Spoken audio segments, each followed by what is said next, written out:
République de Kisium.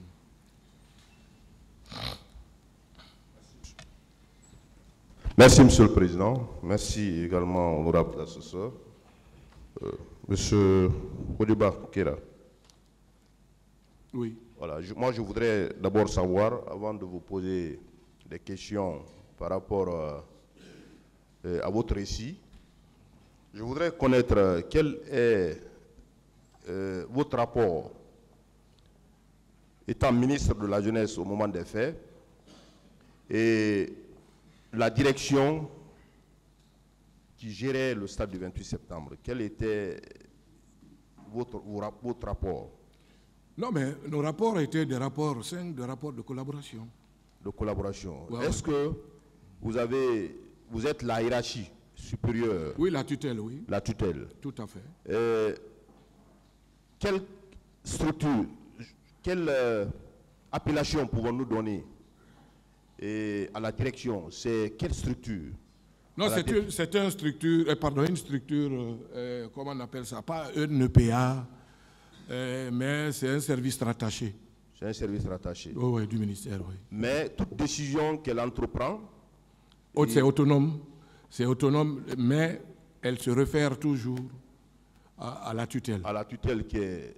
Le ministère des Sports. De la Jeunesse et des Sports. Oui. Des Sports. Voilà. Alors, avant, je ne vais pas vous poser des questions par rapport à votre voyage sur l'Abbé, mais à votre retour, est-ce que la direction vous a fait savoir qu'il y a une manifestation qui est en vue par les forces vives? Bon, la direction aussi apprenait par voie de presse, parce que les forces dites vives faisaient beaucoup de communication là-dessus.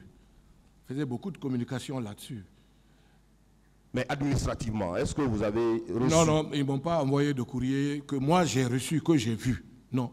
Vous n'avez pas reçu de courrier? Non, je suis ferme là-dessus. Vous n'avez reçu aucune demande? Non, aucune demande.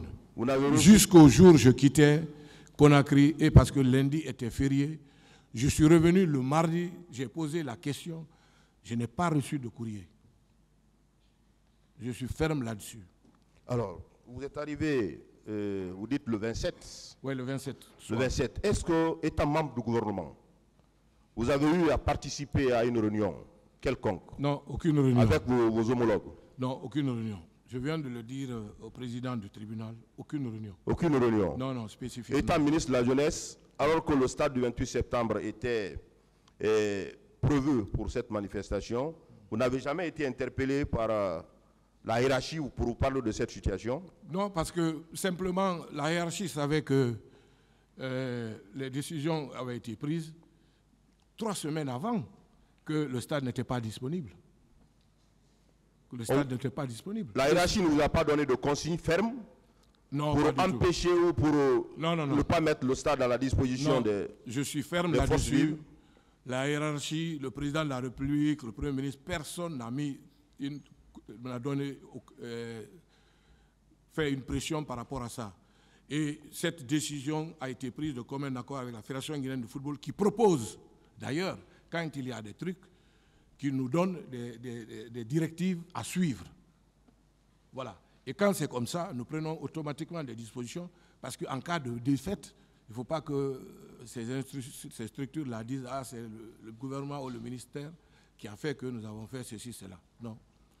Alors, comment vous avez appris que les forces vives devraient faire la manifestation au stade? C'est par voie de presse. Par voie de presse? Par voie de presse, oui.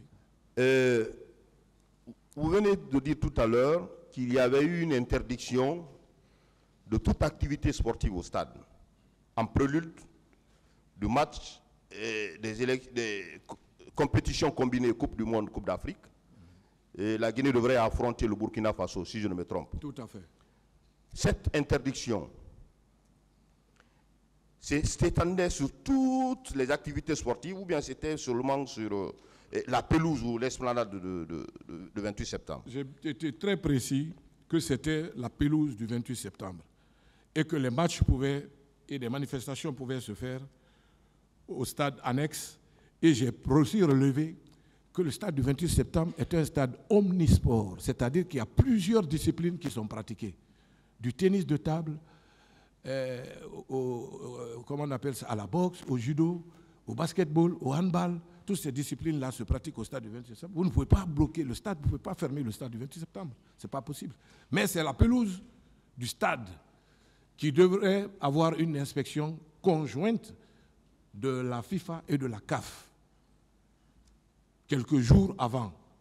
Parce que quand vous avez le malheur que cette inspection vienne et qu'il y a des parties qui ne sont pas bien indiquées, qui ne sont pas conformes, automatiquement, c'est des sanctions et ensuite votre match est délocalisé. Lorsque c'est délocalisé, vous n'avez pas de public où vous partez. La preuve, nous sommes allés au Ghana, il y avait plus de Burkinabés que de Guinéens au stade. Est-ce que vous vous rappelez la date à laquelle on vous a donné ces instructions-là? Quelle instruction? L'instruction selon laquelle aucune activité sportive n'était... 3 semaines avant. 3 semaines. Ouais. Et il y a un document du stade qui en fait foi. Qui en fait foi. Voilà. Monsieur Okera, je voudrais revenir sur une manifestation qui avait été organisée pour soutien de la candidature du président Dadis au stade. Est-ce qu'à l'époque, vous étiez ministre de la Jeunesse? Non, il y avait une manifestation qui était organisée pour soutenir la candidature du président Dadis. Vous étiez ministre à l'époque? Non, j'étais directeur de comment on appelle, de l'Office guinéen de publicité, de l'OGP, parce que j'avais quitté l'agence guinéenne de spectacle. Vous vous rappelez quel temps Non, ce n'est pas la même période. C'est pas la même période. Non, ce n'est pas la même période. C'était à quel moment? Il y a 2 ou 3 mois avant. 2 ou 3 mois. Non. Est-ce qu'avant cela, l'interdiction avait été faite? Non. L'interdiction, en fait, c'était juste pour le match. Pour le match. Du 11. Je voudrais savoir si cette manifestation de soutien à la candidature du président Dadis était antérieure à l'interdiction des activités sportives au stade. Oui, bien sûr, elle était antérieure. C'était antérieur. Elle était antérieure, oui. Le stade, le 28 septembre, vous dites que vous étiez à la maison. Oui. Vous n'êtes pas sorti. J'étais chez moi. Vous n'avez rien vu. Rien du tout. Vous n'avez rien entendu, sauf les informations que vous avez reçues à la télé. Radio que je suivais.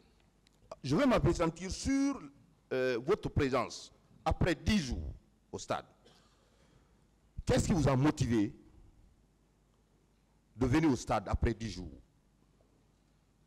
Je vous ai dit ici que la motivation essentielle, c'était de venir en tant que ministre en charge des sports parce que nous avions une échéance internationale extrêmement importante.